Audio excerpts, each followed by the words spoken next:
Hello kids, how are you all? I hope you all are fine. Today we will study Mathematics from Book. New Countdown Book 4, 3rd edition.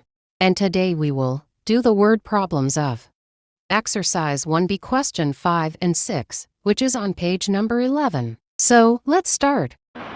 पहले हम question number 5 solve कर लेते हैं। Question number 5 में हमारे पास है find the difference between the largest 4 digit number and the smallest 6 digit number. Difference का मतलब होता है माइनस करना। 4 डिजिट लार्जेस्ट 4 डिजिट नंबर हमारे पास है 9999 और and the smallest 6 digit number हमारे पास 100,000 होता है। सिंपली डिफरेंस का मतलब होता है माइनस करना, तो हम माइनस कर लेते हैं।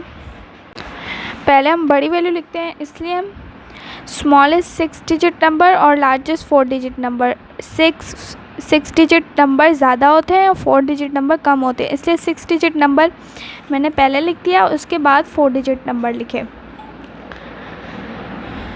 स्मॉलेस्ट जो 6 डिजिट नंबर होते हैं वो 100,000 होते हैं और लार्जेस्ट 4 डिजिट नंबर 9,999 होते हैं। देयर डिफरेंस मतलब बड़ी वैल्यू में से छोटी वैल्यू माइनस कर देंगे तो जो आंसर आएगा वो हमारा डिफरेंस होगा। डिफरेंस का मतलब माइनस करना होता है, तो सिंपली हम माइनस कर लेते हैं। 0 माइनस 9, 0 में से 9 माइनस नहीं कर सकते हैं क्योंकि 0 छोटा है और 9 बड़ा है, तो सिंपली हम बोरो ले लेते हैं। इन सब 0 से भी हम बोरो नहीं ले सकते, इसलिए हम 1 से बोरो ले लेते हैं। 1 ने जब बोरो 0 को दिया तो 1 0 बन गया और 0 10 बन गया। फिर इस 10 ने जब फिर से 0 को बोरो दिया तो 0 फिर से 10 बन गया और ये जो 10 था ये 9 बन गया। इसी तरह जब ये 10 इस 0 को बोरो देगा तो ये 9 बन जाएगा और ये 10 बन जाएगा। इसी तरह दूसरे को भी बोरो देते जाते हैं। सिंपल। अब 10 में से 9 माइनस ईजीली हो सकता है, तो 10 माइनस 9 1, 9 माइनस 9 0, 9 माइनस 9 0, 9 माइनस 9 0। फिर 9 की value as it is same लिखेंगे क्योंकि 9 के नीचे कोई वैल्यू नहीं है जिसे हम माइनस कर सकें, इसलिए 9 की value as it is same लिखेंगे। उसके बाद 0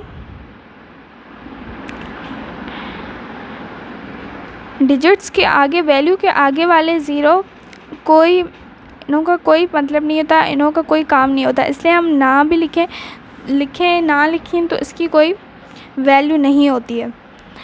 तो टोटल हमारे पास जो आंसर आया है वो है 90,001। जो डिफरेंस है हमारे पास वो है 90,001। सिंपल। उसके बाद क्वेश्चन 6 देख लेते हैं। क्वेश्चन 6 हमारे पास है A man bought a house for rupees 956,780. He sold it for rupees 120,000, less than the cost price. How much did he sell the house for?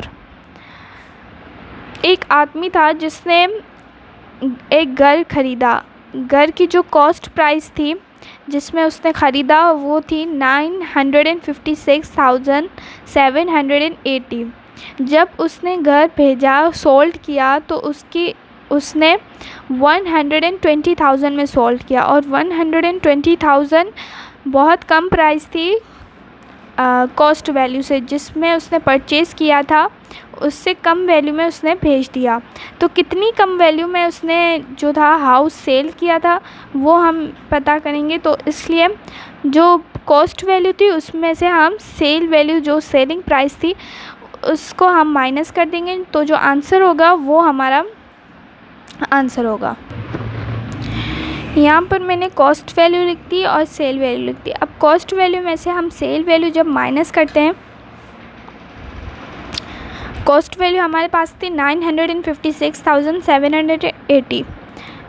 Cell value, selling price जो थी वो थी 120,000, 120,000।